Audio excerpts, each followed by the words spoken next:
Hello दोस्तों, कैसे हैं आप सभी। उम्मीद करता हूं आप सभी बहुत ही अच्छे होंगे। तो आज के इस वीडियो में हम पढ़ने वाले हैं क्लास 10th और क्लास 12th फिजिक्स का बहुत ही इंपॉर्टेंट टॉपिक जो हर बोर्ड एग्जाम में बार बार क्वेश्चन ये पूछा जाता है, जो है भैया ओम का नियम। तो ओम का नियम क्या होता है, इसका परिपथ क्या होता है, ठीक है, इसका फॉर्मूला क्या होता है, इस वीडियो में हम सब कुछ जानने वाले हैं और बहुत ही आसानी तरीके से आपको समझ में आएगा। तो चलिए दोस्तों अपने टॉपिक को शुरू करते हैं। तो यहाँ पे हमने लिख दिया भैया ओम का नियम, ठीक है। अब इस ओम के नियम को यहाँ पे हमने लिख दिया है, परंतु अभी आपको देखने की कोई जरूरत नहीं है, आपको ये नियम याद हो जाएगा। इसमें ये नियम में क्या बताया गया, ओम एक नामक वैज्ञानिक थे, इन्होंने कहा कि कोई भी चालक तार है, समझिएगा, कोई भी एक चालक तार है, मान लेते हैं एक चालक तार है, अब इसकी भौतिक अवस्था में कोई परिवर्तन ना हो, ठीक है, किसी भी चालक तार के भौतिक अवस्था में कोई परिवर्तन ना हो, तो इस चालक तारों के सिरों पर, इस चालक तारों के सिरों पर उत्पन्न विभवांतर, इस चालक तारों के सिरों पर उत्पन्न विभवांतर इस चालक में प्रवाहित धारा के समानुपाती होता है।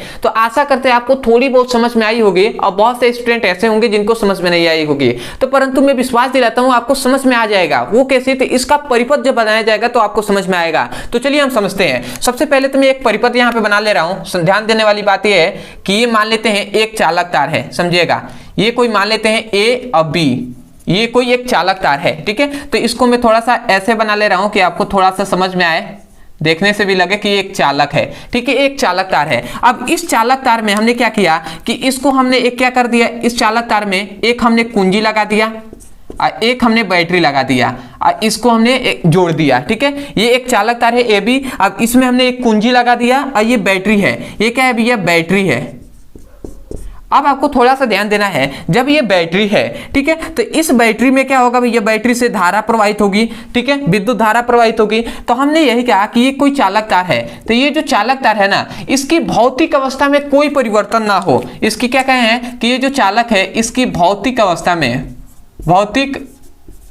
में कोई परिवर्तन ना हो। भौतिक अवस्था का मतलब कि इस चालक की जो लंबाई है, चौड़ाई है, मोटाई है, इसका जो ताप है, दाब है, वो सभी सामान्य हो, सभी इक्वल हो। मतलब इसीलिए कह रहे हैं कि भौतिक अवस्था में कोई परिवर्तन ना हो, ठीक है, कोई परिवर्तन ना हो। तो इस चालक तारों के सिरों पर जो उत्पन्न विभवांतर होता है, इस चालक तारों के सिरों पर जो उत्पन्न विभवांतर होगा उसमें प्रवाहित धारा के समानुपाती होता है। इसलिए हमने कहा है, हमने क्या कहा कि ओम के नियमों के अनुसार, ओम के नियमों के अनुसार किसी चालक के भौतिक अवस्था में कोई परिवर्तन ना हो, तो इस चालक तारों के सिरों पर उत्पन्न विभवांतर, इस चालक तारों के सिरों पर उत्पन्न विभवांतर इसमें प्रवाहित धारा के समानुपाती होता है। समानुपाती मतलब इसमें कहा गया कि किसी चालक तारों के भौतिक अवस्था में कोई परिवर्तन ना हो तो उसमें प्रवाहित जो क्या होगा भैया, विभवांतर होगा, वो उसमें प्रवाहित धारा के समानुपाती होता है। यही बात हम कह रहे हैं। तो एक बार और मैं बोल रहा हूं, ध्यान से सुनिए और इसे अपने नोट्स में लिखिए। हमने क्या कहा कि कोई भी एक चालक तार है, तो हमने यही कहा कि किसी चालक तारों के मतलब क्या है, किसी चालक के भौतिक अवस्था में कोई परिवर्तन न हो,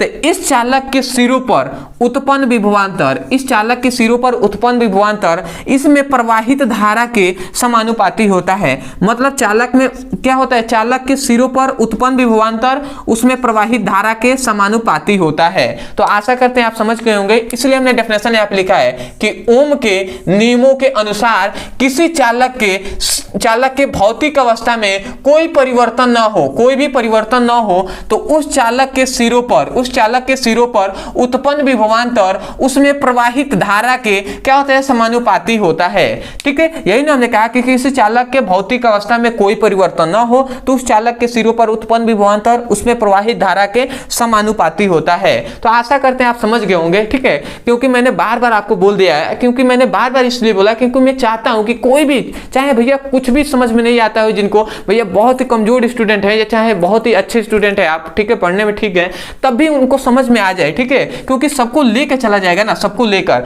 तो आशा करते समझ गए होंगे। तो ये हो गया आपका जो क्या होता है ओम के नियम का जो कथन है, ये हमने बता दिया। उसके बाद ये जो है ये परिपथ है, ठीक है, तो इस परिपथ को आप बना लीजिएगा। उसके बाद अब आपको आता है कि सत्यापन। तो ध्यान दीजिएगा, यहाँ पे सत्यापन कैसे करेंगे, तो आई इक्वल टू भी क्या बताया इन्होंने कि जो क्या होता है, विभवांतर होता है वो प्रवाहित धारा के समानुपाती होता है। अब यहाँ पे ध्यान दीजिएगा, ये समानुपाती का चिन्ह हटता है, इक्वल का जब चिन्ह आता है तो यहाँ पे एक नियतांक आता है जो है R इंटू आई। जो R क्या है भैया, ये एक नियतांक है, ठीक है। अब ये नियतांक क्या है, इस नियतांक को यहीं पे छोड़ देते हैं, I को हम इधर गुणा में, इधर आएगा तो भाग कराएगा, मतलब v में भाग कराएगा। तो यहाँ से r का जो मान मिला वो v बाई आई मिल गया, ठीक है, r equal to v by I मिल गया। अब ये जो i है ना, जो ये r है, यही है भैया प्रतिरोध। ये क्या है? प्रतिरोध है। ये है विभवांतर, ये क्या है भैया? विद्युत धारा है। तो हम प्रतिरोध का डेफिनेशन तो एक हमने बताया है, बहुत ही अच्छे से उसमें डिस्कस किया है। तो आप देख सकते हैं, केवल आपको नाम लिखना है कि प्रतिरोध किसे कहते हैं ब्रदर सर, आपको वीडियो मिल जाएगा, या ट्रिक्स ब्रदर सर लिखेंगे आपको वीडियो मिल जाएगा, वहां से पढ़ सकते हैं। फिर भी मैं बता दे रहा हूं, ये प्रतिरोध का यदि डेफिनेशन आपको जानना है तो आप क्या लिखेंगे? आप ये लिखेंगे कि किसी चालक के सिरों पर उत्पन्न विभवांतर, किसी चालक के सिरों पर उत्पन्न विभवांतर तथा उस चालक में प्रवाहित धारा के अनुपात को इसको अनुपात कहेंगे, के अनुपात को प्रतिरोध कहते हैं। तो आशा करते हैं आप समझ गए होंगे। दूसरी बात की सबसे इंपॉर्टेंट ये है कि हम इस वीडियो में ओम के नियम पर ज्यादा डिस्कस करने आए थे, ठीक है। तो आशा करते हैं कि आपको जो ओम का नियम है, जो इसका परिपथ है, ये जो इसका फॉर्मूला है, ये आपको अच्छे समझ में आ गया होगा। तो मैं यही कहूंगा, यदि सच में आपको इस वीडियो से सीखने को मिला हो, यदि समझ में आया है, तो सबसे पहले तो सपोर्ट करने के लिए चैनल को सब्सक्राइब कर दीजिएगा, वीडियो को लाइक कर दीजिएगा, हो सके तो हमें कमेंट सेक्शन में जरूर बताइएगा कि आपको वीडियो कैसा लगा। अदरवाइज बहुत से ऐसे स्टूडेंट हैं जिनको बहुत से ऐसे टॉपिक है जो समझ में नहीं आता है, तो केवल आपको उस टॉपिक का नाम लिखना है यूट्यूब पर, अंत में हमारे चैनल का नाम लिख देना है ब्रदर सर, आपको वीडियो मिल जाएगा, वहां से जाकर उसकी पढ़ाई कर सकते हैं अच्छे से, ठीक है। दूसरी बात, बहुत से ऐसे स्टूडेंट हैं जो चाहते हैं कि क्लास 10th का या क्लास 12th का फिजिक्स और केमिस्ट्री का चैप्टर वाइज सीक्वेंस में एक एक करके वीडियो मिले, अब अपने जो क्या है, जो भी चैप्टर है उनको अच्छे से पढ़ सकूं, ठीक है। या चाहते हैं कि भैया चैप्टर वाइज सीक्वेंस में एक एक करके सभी इंपॉर्टेंट टॉपिक को करा दिया जाए, एग्जाम आ गया है, तो भैया आपके लिए यहाँ पे नंबर दिया जा रहा होगा, इस नंबर पे आप व्हाट्सएप करके आप लिंक को प्राप्त कर सकते हैं। कैसे लिखेंगे कि यदि आपको चैप्टर वाइज सीक्वेंस में पढ़ना है तो आप लिख सकते हैं, ठीक है, इस व्हाट्सएप नंबर पे कि class 12th physics chemistry all video link लिखेंगे तो आपको सभी वीडियो का लिंक मिल जाएगा। या आप लिखते हैं कि class 10th physics chemistry all important topic, तो आपको सभी इंपॉर्टेंट टॉपिक मिल जाएंगे, ठीक है। तो क्लास 9 से लेकर क्लास 12 तक के किसी भी क्लास का मांग सकते हैं। तो आशा करते हैं आप समझ गए होंगे। तो चलिए दोस्तों, आज के लिए इतना ही, मिलते हैं अगली वीडियो में, तब तक के लिए धन्यवाद। जय हिंद, जय भारत।